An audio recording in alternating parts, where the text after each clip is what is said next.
Hi, I'm Sirius Lee. Taiwan Matters. Actually, this is just a fun name I use for the channel. This is not my real face, but it is my real voice. And this is my real office. And these are really my guinea pigs. Why am I using a fake name and an avatar? Am I AI? Or do I have a weird face?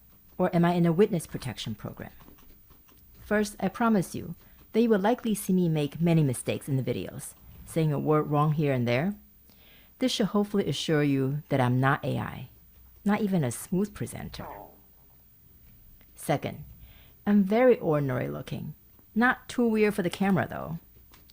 I'm a middle-aged Asian woman, almond-shaped eyes, small nose, black hair that's increasingly gray. Third, I'm not in a witness protection program, but the reason I'm not showing my face is because I don't want to end up needing protection. From China, they're thugs, they're little communist fans. In Chinese, they're called little pinks. It's already bad enough that China has their 50-cent army harassing dissidents online.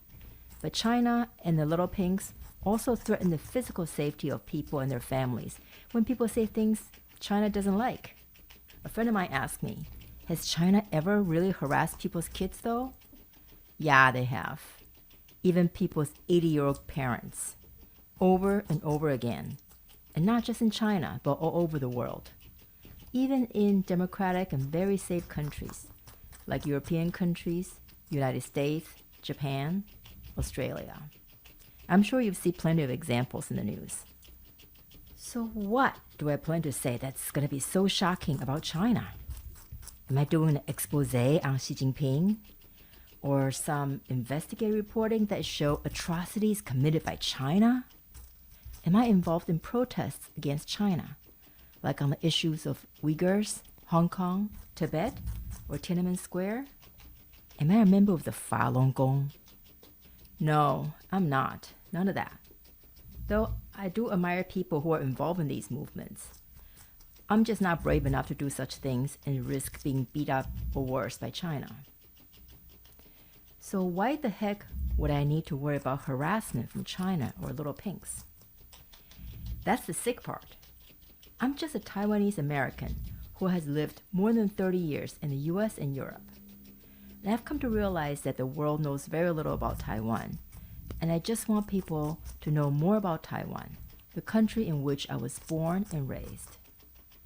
Oh crap. I just called Taiwan a country, didn't I? I crossed China's red line. According to China's law, I'm already a separatist that could be sentenced to death. Yeah, you heard me right. Yet, I'm not even a Chinese citizen. I have a Taiwanese and an American passport. It's not that I strive to be an outlaw in China's eyes, but I just don't even understand what I'm separating. Isn't Taiwan already separate from China?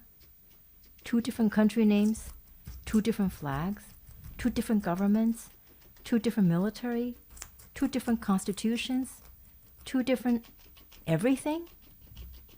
None of us who were born in Taiwan, me in the 1970s, my mother in the 1940s, my grandmother in the 1920s, my great-grandmother around 1900, ever lived a day being part of China.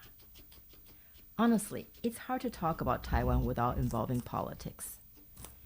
If I want to do a Taiwanese food channel, can I call it Yummy Street Food in Taiwan? Or do I have to call it Yummy Street Food in Chinese Taipei? How about a Taiwan travel vlog? Hey guys, I'm in the bustling city of Taipei, Taiwan. Behind me is the presidential office building. This is where Taiwan's president goes to work every day. Oh wait, can I talk about Taiwan's president? That might make it too obvious that Taiwan is a country with a president elected by its own people. Now, do you see what I mean? I'm not smart enough to avoid China's red line. Well, China's many moving red lines. So, for me to give you my real thoughts and feel relatively safe at the same time, I'm choosing to use an avatar. But again, these are my real piggies. They are eating real vegetables. I hope they're fun to look at and that you will enjoy my videos. Please subscribe and check out our other videos.